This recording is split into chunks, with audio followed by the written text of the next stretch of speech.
Hey everyone, welcome back to my channel. Today I'm going to be talking about Season 4, Episode 6 of The Crown.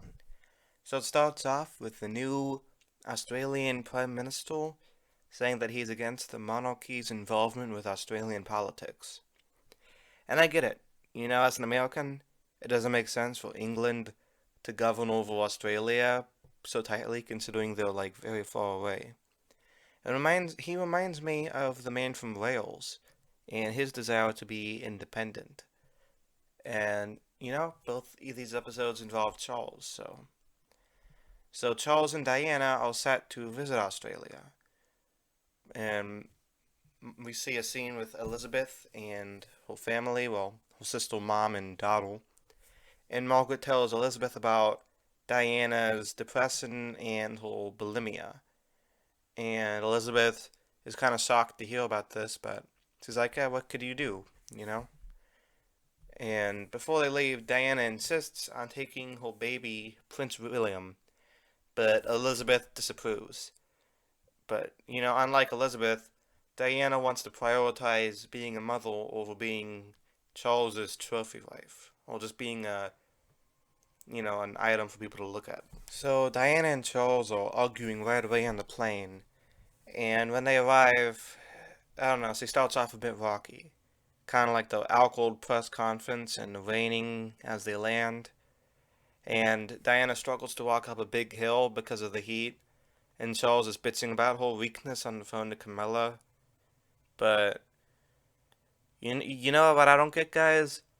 He's in Australia, Camilla's in England, and they're talking on the phone, but it's daytime in both places. I noticed that when I watched, I had to look it up, and Australia has 11 hours time difference.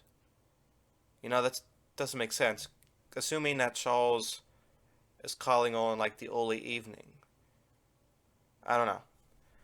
But anyway, I feel sad for Diana because of how hard she has to beg to see her son.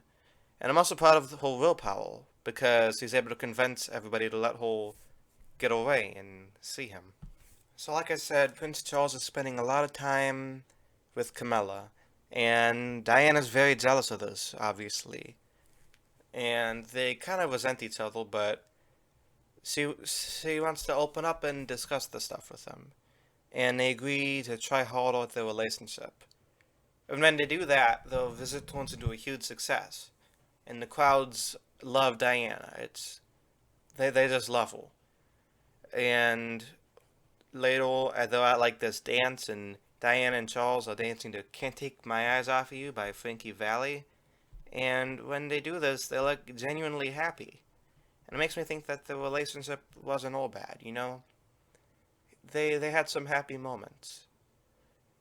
So, meanwhile, back in England, Elizabeth is watching footage of her 1954 Australian tour, and she starts to get a bit jealous of Diana's popularity.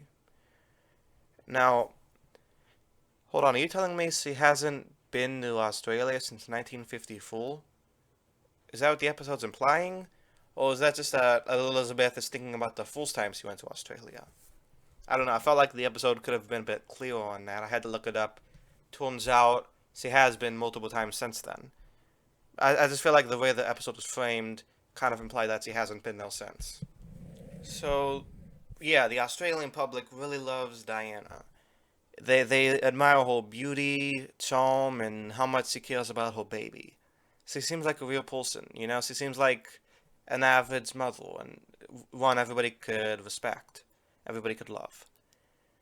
So the Prime Minister meets with Charles and tells him that the monarchy was saved after Diana visited them because everybody loved Diana. So everybody's pro monarchy now. People in Australia admire her so much they no longer want to succeed from the English monarchy. So Charles quickly realizes that people love Diana much more than they love him.